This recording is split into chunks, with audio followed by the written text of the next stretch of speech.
Instead, he'd stared at Will's mother like she was a ghost, or maybe like she was alive, but back from the dead. Inside the apartment, which smelled like cigarettes and the same furniture polish his mother used at home, no one had moved to sit down. No one had spoken.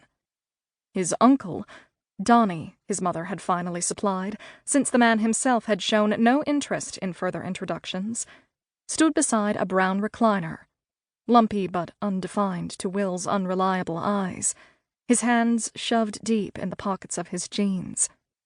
His mother had stayed near the door, and so had Will. She'd been waiting, he thought, to be well and truly invited in.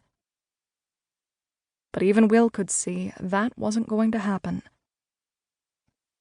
"I won't do this with your kid here," Donnie had said finally, the first words Will ever heard him say. "Your kid," Will had repeated in his mind. He'd always been a good listener, at least, and he got the message. Maybe this guy Donnie was Will's uncle, but he sure didn't intend to be any kind of family, and Will tried to tell himself that was fine by him anyway. After all, he was an only child, and up until this moment he'd thought his parents were only children too. Other kids in his school had grandparents, cousins, big gatherings at the holidays. But the Sterling household, it was a small unit. Just the three of them. Not even a dog or a cat or a goldfish to complicate things. Still, Will had felt a flush creep up his neck, a hot fire in his stomach, a tightness in the muscles of his arms. He was quick-tempered lately, easily angered.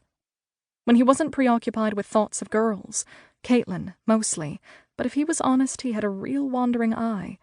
He could be moody and distractible and sullen.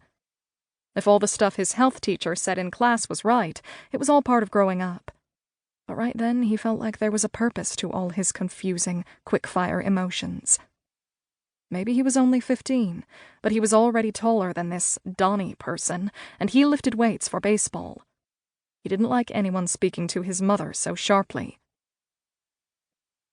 But that's when she'd given her wait outside directive, and he'd been so surprised to be directed that way, to be almost disciplined that way. At home, his parents had always been loose, accommodating, a little absent-minded, and if Will thought it was less about a parenting style than it was about wanting some time for the two of them and their constant, sometimes exhausting affection for each other, well, at least he got to stay out later than other kids. At least he didn't have to ask permission for everything, or to show anyone his homework at the end of the night, or to call when he'd be late coming home from practice. So in his shock, from that moment, from all the moments that had led up to it, he'd gone. Out the back door instead of the front, the same smudgy black rectangle he watched now. He couldn't rely on his eyes or on the bright July sunlight enough to count on being able to see if anything went wrong in there, so he'd left the glass door open behind him when he'd gone, only shutting the screen.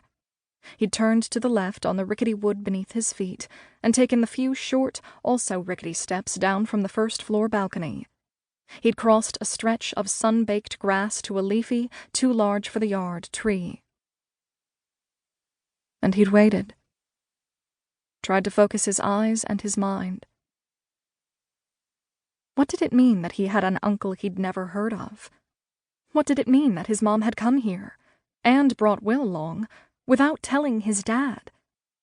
Come to think of it, what did it mean that things had been quiet at home lately, that his mom and dad sometimes seemed to have sullen moods to match his own, that they seemed to retreat even more often than usual into each other, closing their bedroom door and shutting him out, brushing off his questions when they'd finally emerge? Maybe someone else would say divorce. A lot of Will's teammates had divorced parents, one of them with a real messy situation that involved court appearances and social workers, the mom and dad constantly trying to out-parent each other, even from the bleachers on game days. But Will knew better than to think his own parents would split. The Sterlings were devoted to each other, devoted enough that in all their secret, usually smiling looks for each other, in the way they sat close all the time, in their touches and kisses and whispers, Will sometimes felt like a complication himself.